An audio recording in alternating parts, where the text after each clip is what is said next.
الصلاة والسلام. اليوم حنكمل لكم بسلسلة قصص الأنبياء، وحنحكي لكم قصة كتير حلوة وفيها كتير عبر من قصص الأنبياء، وهي قصة النبي لوط عليه أفضل الصلاة والسلام. متحمسة جدا لأعرف المزيد عن هذا النبي العظيم. أخبريني من هو نبي الله لوط عليه السلام؟ قبل أن أخبرك قصته هو وقومه وكيف حدث العذاب لهم، سأحدثك أكثر وأعرفك من هو نبي الله لوط عليه السلام. نبي الله لوط عليه السلام هو ابن أخي سيدنا إبراهيم عليه السلام، يعني أن سيدنا إبراهيم هو عم سيدنا لوط عليه السلام. تذكرون في القصة الماضية لما أخذ سيدنا إبراهيم عليه السلام أمنا هاجر وسيدنا إسماعيل عليهما السلام، وأخذهما إلى الشام ومن بعدها إلى مكة. هنا أخذ سيدنا إبراهيم سيدنا لوطا معه إلى الشام، ولكنه لم يذهب معه إلى مكة، بل بقي في الشام واستقر في قرية سدوم. وبعدها ذهب سيدنا إبراهيم عليه السلام إلى مكة، وأقبل بقية القصة التي حكيناها لكم في القصة الماضية. حدثينا عن بداية قصة سيدنا لوط عليه السلام. أرسل نبي الله لوط عليه السلام إلى قرية سدوم، والتي معروفة حاليا في الأردن. أرسل إلى قوم سدوم الذين كانوا معروفين بأفعالهم الشنيعة والفواحش وقطع الطرق والسرقة، وكانوا يفعلون أفعالا شنيعة جدا والفواحش. كيف واجه سيدنا لوط عليه السلام قومه وهل استجابوا إليه؟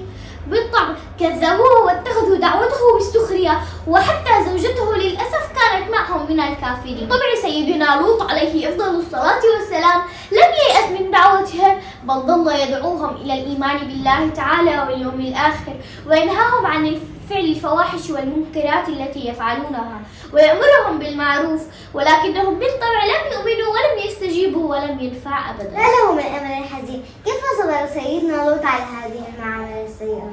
كان سيدنا لوط عليه السلام مثالا للصبر والحكمة، لم ييأس من دعوة قومه ولكنهم لم يستجيبوا له، حتى وعظهم الله تعالى بالعذاب الأليم. كيف أنزل الله تعالى عذابه على قوم سيدنا لوط؟ أرسل الله تعالى 3 من الملائكة على هيئة شبان حسان يذهبون لسيدنا لوط ويبشروه أن العذاب قادم على قوم سدوم، وأخبروه أن يأخذ أهله المؤمنون معه ويخرجون إلى خارج هذه القرية، وأن لا ينظروا إلى الوراء. وبعدها سمعوا صوتا مفجعا، وبعدها انعمى قوم سدوم كلهم. بعدها أنزل الله عليهم حجارة من سجيل، سماها الله في قرآنه الكريم حجارة من سجيل،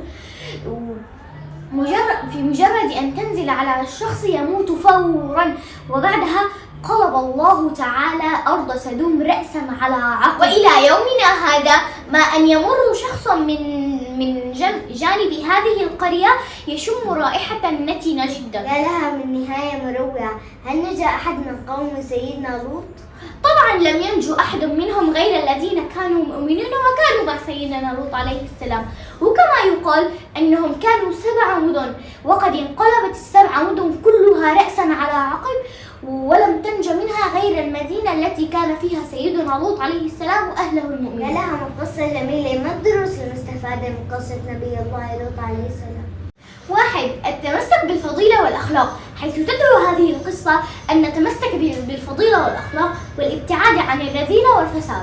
2. عاقبة الظلم والطغيان، فتوضح هذه القصة ما هي نهاية الظالمين وما هي عاقبة الطغيان، ودائما الله سبحانه وتعالى ينصر المظلومين ويهلك الظالمين. 3. التمييز بين الحق والباطل، فتوضح لنا هذه القصة كيفية التمييز بين الحق والباطل وعدم اتباع الشهوات والشبهات. 4. أهمية التوبة والاستغفار، فتوضح لنا هذه القصة أهمية التوبة النصوحة والرجوع إلى الله تعالى قبل فوات